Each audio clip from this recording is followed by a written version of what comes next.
शादी विवाह के अवसर पर तमाम गीत हो रहे बताने चल रहे यही तरह बियाह धरती पर तमाम तरह से भइलों तमाम तरह से जिकर जिसन जिसन व्यवस्था रहल वैसन वैसन बियाह भल। एक बेर का प्रसंग बा हमरे देश का ग्रंथ हमरा देश का पुराण बतावला और एक कहानी का स्थिति कब की है।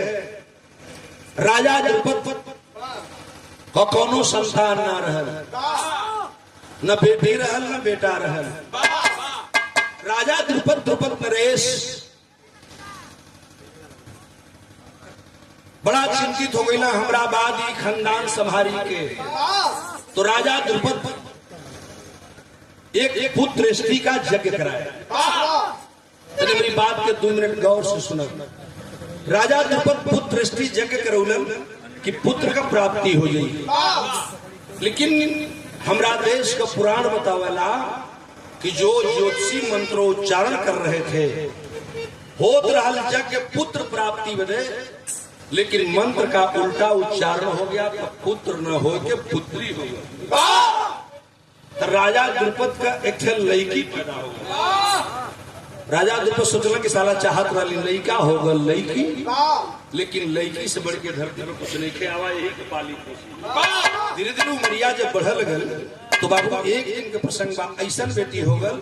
वो बेटी कैसी हो गई जरा सा भाव दिखेंगे। कौन सा गीत रही बेटा?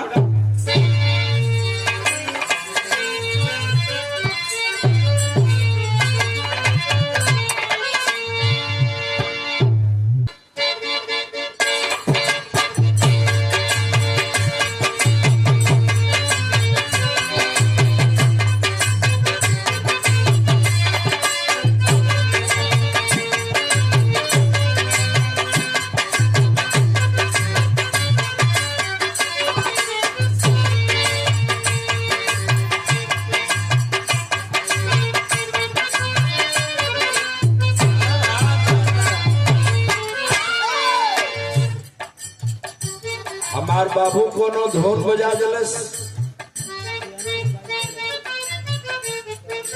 अंगना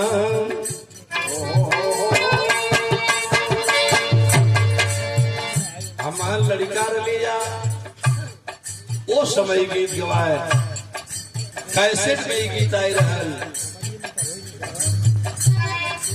अंगना अंगना में पड़ला फुहरवा,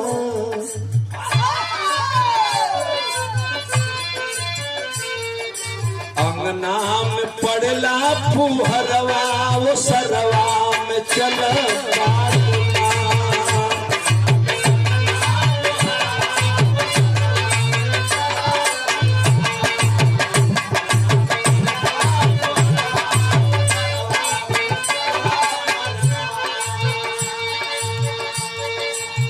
प्रसंग कितना सुंदर है। राजा द्रुपद की कुंवरिया, राजा द्रुपद की कुंवरिया जिकरिया पुराण में बांध।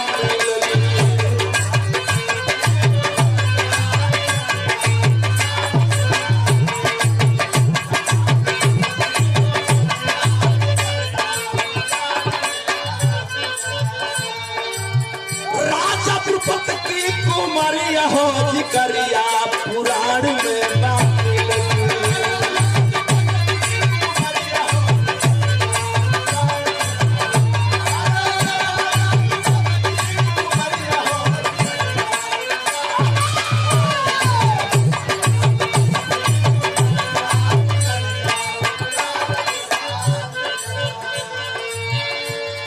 शादी जोग भैली उमरिया। धीरे धीरे द्रौपदी बिटिया का जन्म भर बेटा के बदले जब बेटी भैली राजा बड़ा प्रसन्नता से पालत लगा। जब बियाह करके जो हो गई सोचा लगला दुल्हा खोज के बियाह कर दी लड़की के। चारों तरफ दिमाग दौड़लो। एक दिन मंत्रिमंडल बुलाया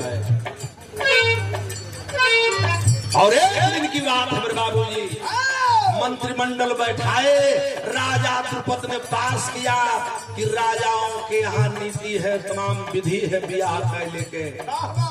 मैं द्रौपदी की सगाई करना चाहता हूँ, द्रौपदी का ब्याह हो ही कैसे। मंत्रिमंडल में एक प्रस्ताव पास हुआ कि द्रौपदी का ब्याह स्वयंवर रचे हुई। राजा द्रुपद कहलन कि जब स्वयंवर रचाई तो स्वयंवर को कोनो शर्त रखना चाहिए, और जो शर्त पूरा करेगा वही से बिटिया के ब्याह होगी। तो राजा द्रुपद नाव बारी बैठवा करके पाती लिखवाओ लगल, और वही खत में लिखवावत हुआ कि हमारे बिटिया के ब्याह करे के हो, लेकिन बेटी के ब्याह वही से हुई जो ये शर्त के पूरा कर दे। वो कौन सा शर्त रहा, लाइन अंतरा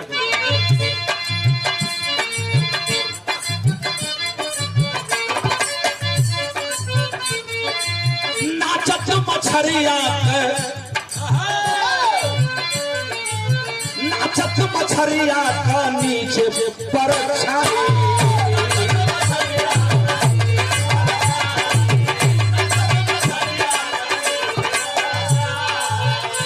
राजा द्रुपद की बाबूजी खत लिखवाने लगे कि द्रौपदी की सगाई उसी से होगी जो मेरी शर्त को पूरी करेगा।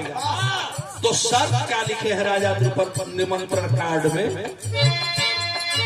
नाचत मछरिया का नीचे पर छाई,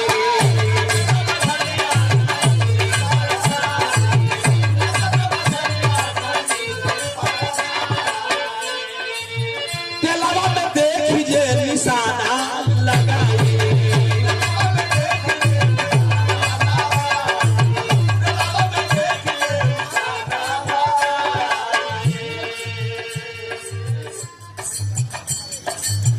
उन्हें कबनी है बहुरिया,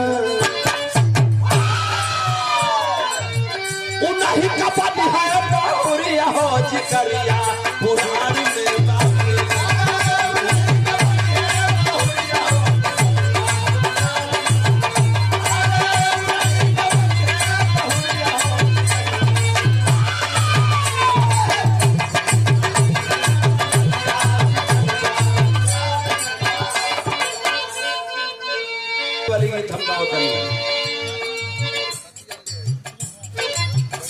राजा द्रुपद पाती भेजवा दिए, बिटिया से हमरे वह ब्याह करी जे, हमरा शर्त के पूरा कर दी। शर्त का रहल, हमार कक्षा 5 में पढ़ले है, हिंदी की किताब में पढ़ावल गई रहल कि लोग शर्त रख रहलन कि एक मंडप सजेगा और मंडप के बीचों बीच में खंबा होगा, खंबे के ऊपर एक चक्र होगा और चक्र के ऊपर एक मछली रखी जाएगी।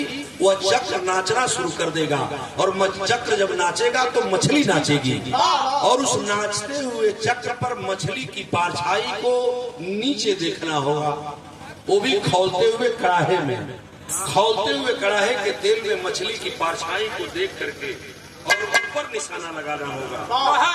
लक्ष्य मछली होगी लेकिन मछली के शरीर में तीर नहीं लगेगी, लक्ष्य मछली की आंख होगी। जो आदमी मछली के आंख में भेद देगा उस नाचती हुई मछली की परछाई को देख करके वही से हमारी लड़की का ब्याह हुई। सब लोग जुटा रहलन, कोई सारे लोग निशाना साधे खातिर परेशान हुए ना हो पुलिस, और जब सिधाना निशाना साधने के लिए परेशान हुए, कोई लक्ष्य को भेद नहीं पाया मेरे बाबूजी। तो स्वयंवर का चर्चा बड़ी दूर दूर में रहे। उस समय पांचों भैया पांडव जंगल में अपना दिन व्यतीत कर रहे थे, जंगल से अपना स्वयंवर देखने के लिए चल दिए हैं। आज जब स्वयंवर देखा पता चलन तो भैल का बिरहा में लाइन लग गई।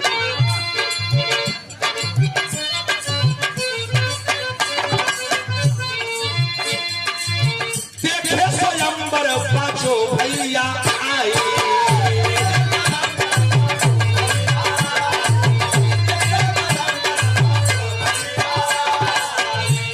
पांचों पांडव राजा द्रुपद के स्वयंवर का जब शर्त सुने मेरे बाबूजी, स्वयंवर देखने की ललक लगी।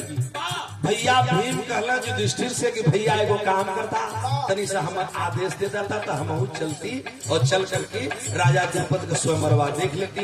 कहला तो तू ही काहे चलबा। पांचों जने चला, अर्जुन भीम नकुल सहदेव पांचों भैया जब स्वयंवर देखे चल तो लोग बतावल महाभारत के जानकार लोग कि जब गेटवा पर गई तो राजा द्रुपद का एगो संदेश छपल रहा कि जो आदमी मछली के आंख में भेद देगा वही से द्रौपदी का बियाह हुई। भीम भैया खड़ा हो तो वही जब पढ़ लगो आप पढ़त हुआ कि रजवा लिखले है कि जवन आदमी मछली के भेद दे मछली के मार दे वही से बेटी का बियाह हुई। तब भीम कहला धर्मराज से कि भैया द्रुपद राजा पागल हुई का हो, रजवा पगलागल का हो भैया, यहाँ मछली मारे वालन से बियाह हुई। कल का बात पे कल की राजा लिखले हुन की जौन आदमी मछली को मारेगा वही से राजा बिटिया के बियाह हुई। कल तनी के ध्यान से पढ़ा। भीम जब की सर की आखिरी लाइन में पढ़लन तो पढ़त हो कि नहीं ई बात नहीं लिखल ई बात जो आदमी नाचती हुई मछली की परछाई को देख करके और मछली के आंख में तीर बेधेगा उससे बिटिया के बियाह। भीम भाई पीछे हटला और पांचों भैया में से अर्जुन जी के लोग भेजल गए। अर्जुन जी आगे गए तो भाव गिरल भाव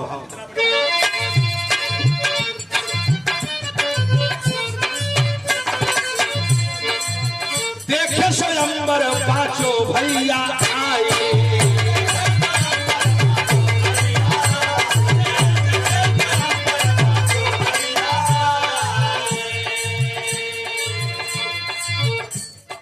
पांचों भाई स्वयंवर में पहुंच तो गए। लक्ष्य बना करके निशाना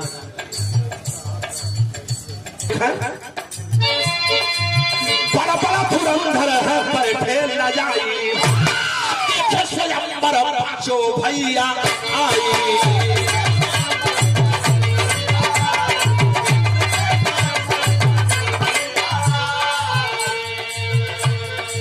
उठा लिए तीर धनुष अर्जुन जी, भैया से आदेश ले लिए। भैया कहता तो हम अब जैती अर्जुन के आदेश ले ले जा करके राजा द्रुपद की शर्त को पूरा कर दिए। एक ही बार धनुष बाण उठाए हैं अर्जुन जी। लोग बताओ कि लक्ष्य को निशाना को लक्ष्य बना लिए और मछली की आंख लक्ष्य जब बनी तो नाचते हुए चक्र की परछाई वो मछली कि आंख में तीर बेधना है। शर्त ये है अर्जुन निशाना लगोलन है मछली की आंख में बेध देलन है। राजा द्रुपद के साथ साथ पूरा द्रुपद नरेश का राज्य हर्ष सारे लोग खुशी मनावत हो। और जब खुशी मनोलन भाई का जरा देखो खुश भइल गौआ नगरिया, खुश भइल गौआ नगरिया जिकरिया पुराण में बाबू।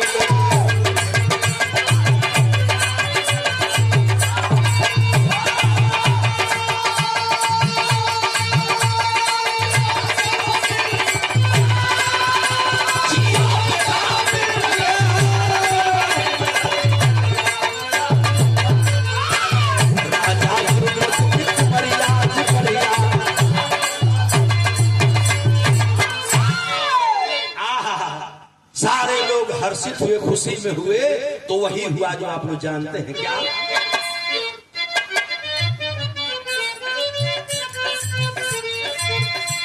हर्षित हुए हाथ माला उठाई, अर्जुन गले दहली माला पहनाई।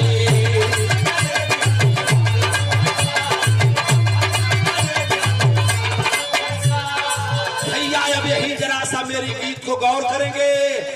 कुमारी बिटिया रानी द्रौपदी अर्जुन के गले में जयमाला डाल देती है। राजा की खुशी इतना खुशी हो कितना कठिन शर्त लगल कि पूरा न हुई और बेटी के बियाह न हुई। राजा इतना चिंतित रहलन। आज उमंग हो गई कि कोई दुल्हा तो मिला। जब बिटिया द्रौपदी अर्जुन के गले में जयमाल डाल दे मेरे बाबूजी तो महाभारत बताता है कि राजा द्रुपद पांचों भाई पांडवों को बुलाए, गुरु को बुलाए और अतिथि सत्कार किए। अतिथि देवो भव, सेवा सत्कार कैलन। आज जब बेटी जयमाल डाल देनी कोई के दुल्हा मान करके, तो अब पिता का फर्ज बनता है कि बिटिया के विदाई कर दे। राजा द्रुपद खुशी में अपनी लड़की का विदाई कर दे। अब यही जब गीत हमारे सुनो, बड़ी अजीब बात बताओ नहीं हो। जब बेटी का विदाई राजा द्रुपद कैलन हो, तो अकेले अर्जुन ना बिया जयमाल कर ले रहनी अर्जुन के गले में, लेकिन अकेले अर्जुन ना हूँ, एगो लड़की और पांचों भाई साथे साथे चल रहे। बिटिया की विदाई कराए के जब पांचों भैया पांडव चलन है, तो सोचलन कि ये लड़की के ले चल के पहले दिखावल के जाएगी। पांचों पांडव सोचा लगल कि हमार माई ये तो सबसे बड़ी की देवता बा, ले चलो माई के लगवा, अब माई के पहले दिखावा, वही से आशीर्वाद ला। भीम भाई कहला दौड़ कहला कि भैया तनी सही से रुक जा लो, अब तनी सा रुका लो, हम अम्मा आवत है। चारों भैया रुक गई, द्रौपदी रुक गई और भीम दौड़ के गई कुंती माई के लगे। कुंती माई उस समय मड़ई में बैठ करके रोटी बनावत रही, तो वो समझली कि भीम के भूख लगल बे, ये भूख खातिर रोटी मांगे खातिर आई बे। और कुंती घबरा गई, अब तौले भाई का बिरहा ये भैया तनी सही रुका। अब माई के खबर दे आई ये लिए कि इनका स्वागत दे करी, इतना नीमन दुल्हन हम लेके आए भाई, तो कम से कम माई के कहदा कि तनी स्वागत की तैयारी करा। भीम भैया गईलन, माई समझली कि लगत बा कि भीम भूखायल है। माई कहलिन कि चिल्लात का होगा। उस समय भीम भाई अपनी मतारी से वो बात कहते रहे, अरे क्या बात है, हमारे छोटे भाई यहाँ के रिश्तेदार भी हैं, हमारे तो प्यारे मित्र हैं, सुख दुख के साथी हैं, संदीप बाबू वन घटा के धरती से आप भी आए हैं। और आज भीम भैया कहना अपने चारों भाई से, धर्मराज अर्जुन से कहना भैया तनी से जरूर कहता, हम माई के खबर नहीं कि तनी माई इनके स्वागत खातिर चौका उका पूर के कम से कम एगो आरती उरती सजा के कम से कम एक स्वागत तो करी। इतना सुघर लड़की हमन जीत के लेके आए रही। वो दौड़ल गई, जब माई के पास माई मड़ई में रोटी बनाओ देखली कि बेटा भीम चिल्लाता, समझ गई कि भीम के भूख लगल। कली का चिल्लाओ था, रोटी तो बनावो थी, कला छोड़ा ए माई छोड़ा रोटी वोटी। अब हमारे वो आई देखा कितना निमन सामान हमन लेके आई है। जब माई के लगे रोटी आज जल जाए, कल जर या चाहे ऊपर करो, ए माई आवा नो बहरवा देखा हमन बड़ा बढ़िया सामान लेके आई नहीं। ए चाचा बिरहा गजब हो गई ले जा। माई मड़ई में से बोलत है, भीम दुआरी पर खड़ा हूँ, आ चारों भैया द्रौपदी के लेके होतना दूर खड़ा रहलन। आ वही जा से कुंती माई अंदरवा से कहलन के बेटा कौन ऐसा सामान बढ़िया लेके आयल बड़ा कि हमके देखावल जरूरी बा। अरे जौन सामानवा लेके आयल बड़ा ओ के हमके का देखावत बड़ा लोगन, तो हने लोगन 5 गो लइका ना हमार बड़ा लोगन, हमार देखल जरूरी नहीं खे। जौन चीजिया तो हम लेके आयल बड़ा लोगन ओके अपने में बांट ले लोगन। माई कुंती कहलिन कि जौन सामानवा लेके आयल बा लोग ओके अपने में बांट का हने लेता, हमसे का हम क्या देखाओ। अब तो फंस गई मामला। महाभारत ने लिखा है, द्रौपदी भी सुन रही है, पांचों भैया लोग भी सुन रहे हैं। भीम भी दुआरी पर खड़ा हो, माई मड़ई में से अंदर से बोलत है कि बेटा जौन सामानवा लेके आयल हो हमके का देखी अपने में 5 जने बांट ला लो। तो द्रौपदी कोनो प्रसादी तो रहली न कि लोग बटी है, लेकिन इसी बात को निभाने के लिए महाभारत बताता मेरे बाबूजी कि द्रौपदी को 5 भाइयों में बंटना पड़ा, और वही द्रौपदी 5 पतियों की रानी बनी। इसे पचकन्या कहा गया और 5 नाम भी दिया गया।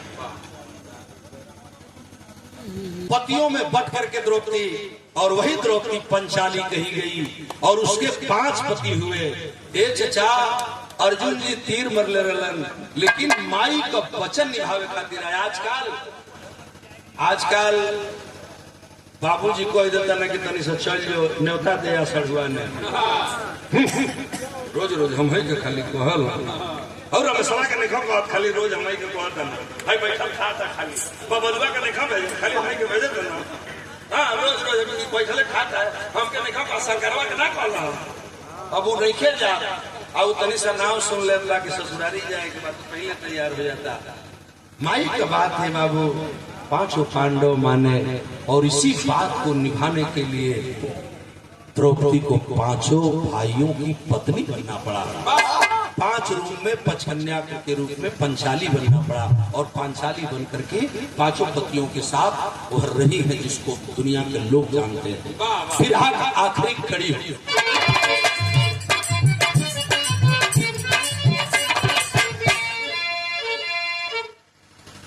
भैया हो वही बात मानने के लिए भाई का महाभारत बताता है।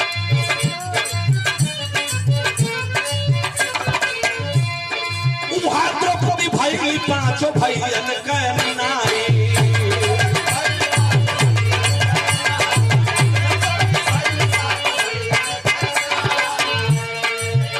अरे वहाँ द्रौपदी भाई 5 भैयन के नारी, जगलू कवि जी जगत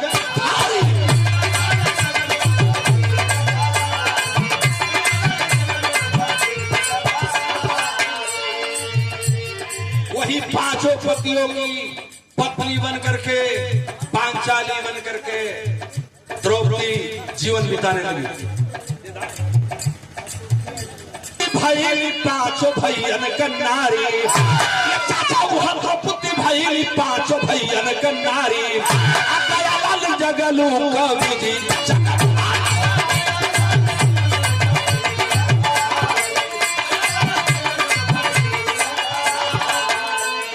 आचार्य गौरी शंकर सैरिया, आचार्य गौरी शंकर सैरिया हो जिगरिया पुराण में बामिल, सैरिया हो जिगरिया पुराण में बामिल।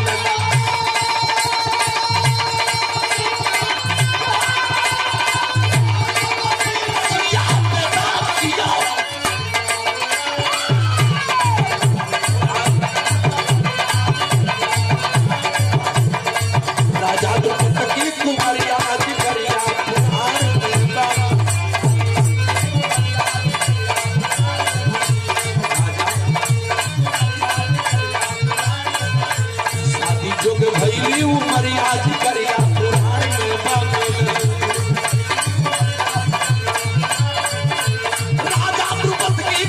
हो